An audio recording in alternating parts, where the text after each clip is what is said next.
Hey there, welcome back to Cooking with Violet Vixen. This episode is a little bit late because I was a little bit under the weather for a couple of days. So I'm back as usual. Can't keep me down. So today, delayed recipe for something sweet. It is called Lime and Coconut Delicious, which is basically just a pudding. Here's what we need. I've measured everything out, I've weighed everything out, zested and so on and so on. Oven's ready to go on 180. I've got you need an oven dish that holds about 6 cups and something to put that in so you can put water up the side of it. You'll also need a mixer and another mixer, or just the same mixer. I'll explain that anyway. So come on in and I'll show you the ingredients. Alrighty, so as I say, lime and coconut delicious, pretty easy. We've got 100 grams of butter, which we're going to soften. I'm just going to put that in the microwave in a moment. 1.5 cups of caster sugar, half a cup of plain flour, which we're going to sift.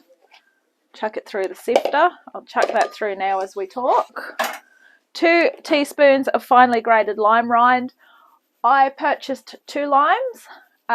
Just so you know, 1 lime will give you 1 teaspoon of zest. So 2 limes should be fine. And the bonus part was the 2 limes also gave me the 1/3 of a cup of lime juice. So this is my emergency lime juice. I always try and keep emergency lime juice and emergency lemon juice in case I don't have enough. So that was not needed.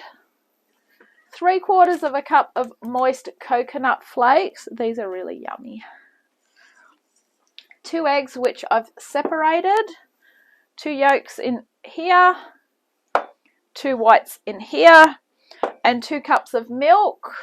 I've recently changed my brand of milk to one that I could buy in Coles or Woolies. Done the last couple of shops in Aldi which don't sell it, so therefore with a 1/2 litre, that is half of one of these. So I'm trying this one, which is lactose free, and it's low fat as well, so hopefully that's okay. I don't normally have a problem with lactose, but I'm trying to find a good milk that I can use all the time, and maybe that might be the one. So anyway, now that you know what's going in it, let's get going. Alright, so the butter we're going to soften. So as I said, I'm just going to chuck that in the microwave. Probably for about 30 seconds should be enough. If you're cooking this on a hot day, you won't need to worry about melting it, obviously. It will soften at room temperature. But we are in the winter now, and I do live in the Blue Mountains, so that's not going to happen in a hurry. I've got the stick mixer out ready as well for when I do the whites. If you don't have a stick mixer, you can just wash off the beaters and just use that one. Now I've put the butter in for a minute, which may be a bit too long. So while that's going on, also into here, we are adding the sugar. So we're going to beat the butter and the sugar. And it does seem a lot of caster sugar, and I was almost in a panic that I didn't have enough.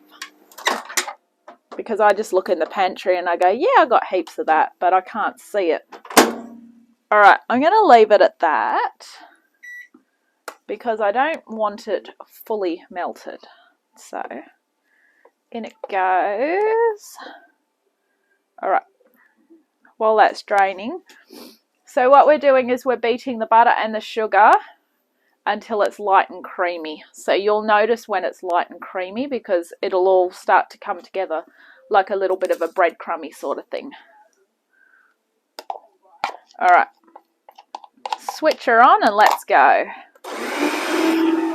If you cook a lot like me, this jug I call my melting butter jug. No matter how much I wash it, it still feels like it's not clean. So therefore, if I stick with only doing butter in it, it doesn't matter. So that's what I do. Okay, so that's going good. Once that's done, we're going to stir in the flour. the lime rind and the juice. So we could almost start and put the lime rind in now.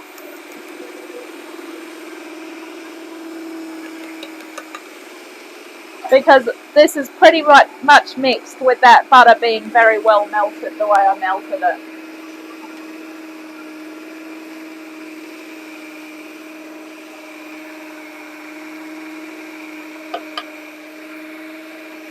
Okay, and then in goes that juice. Perfect. Alright, that's going to give us that liminess.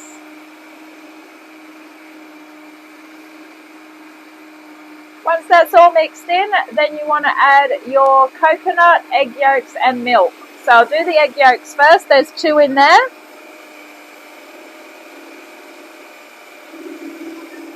With that little bit in there, you could just wash it out with some milk.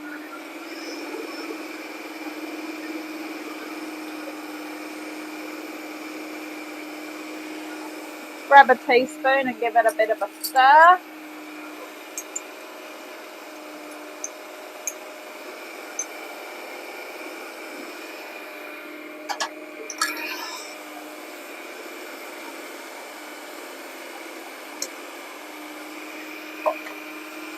And then we want the coconut. Now it is looking pretty runny, but I guess that's to be expected because it's going to be something that will set when it's in the oven.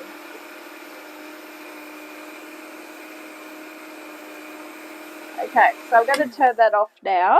We'll probably end up mixing it with the pink spatula.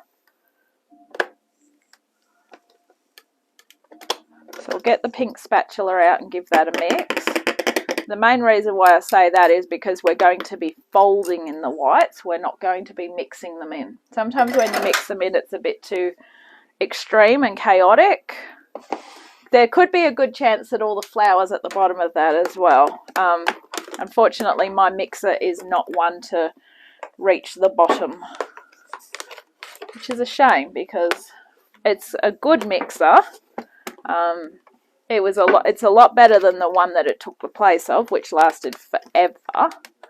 But its downside, unfortunately, is that the mixer doesn't reach the bottom of the bowl, so you need to scrape the bowl a bit more. But you've got that bigger bowl, so which the bigger bowl problem never really used to worry me. It was more the fact that yeah, see, everything's at the bottom. Okay. Anyway. Okay, it's looking a bit better now. It's looking like a milkshake with lumps in it. And you can definitely smell the lime in it, which is what we're going for. Those lumps could just be butter as well, but that's fine. They will melt through it.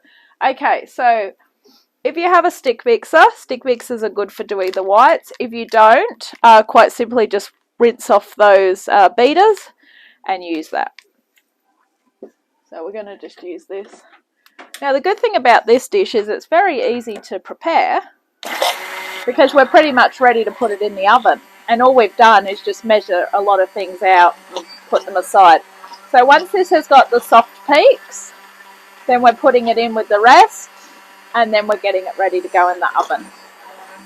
So you'll need to put your kettle on to boil because we need some boiling water around the sides just to come halfway up the side of the dish. So that actually helps it set.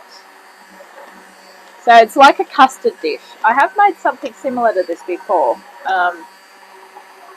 where it's actually been cooked this way, where you need the water to come up the side, and it's sort of along the lines of a baked custard, I guess you could say. Very yummy.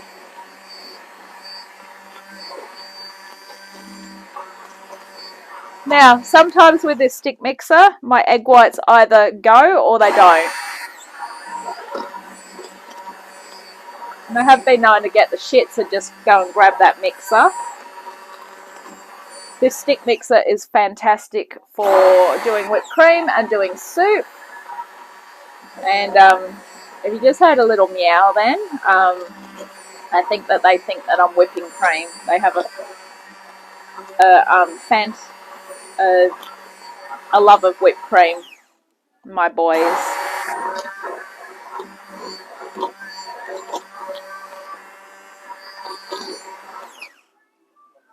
All right, I'm in the near enough is good enough stage.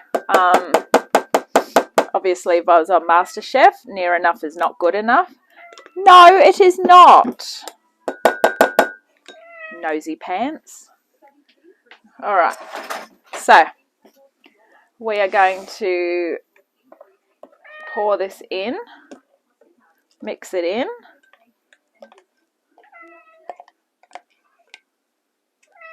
He's a chatterbox, that one. All right, mix that in. If it's got firmer peaks, it will probably be better, but at the end of the day, I've done what I could. Not really. I haven't really done what I could do. All right, bring over the dish that we're putting it in. Vamose. All right, I'm just going to put the kettle on and I'll be back. Okay, so I've just got the kettle on, so we're going to put this so that it goes halfway up. I've greased this with margarine. I don't use much margarine anymore. I don't have it on my sandwiches, and I don't have toast with it, so basically all it gets used for now is greasing things.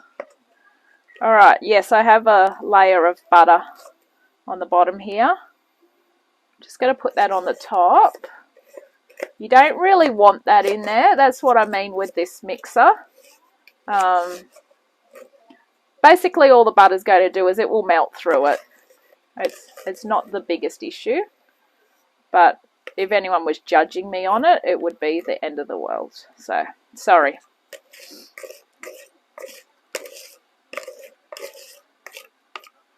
Alright, so that looks pretty amazing. I don't know if you saw, this serves 6, so obviously cut it down the middle, 1, 2, 3. I would serve it with some whipped cream, if you're allowed to keep it in your house, if you don't have cats that are obsessed with it, or some ice cream.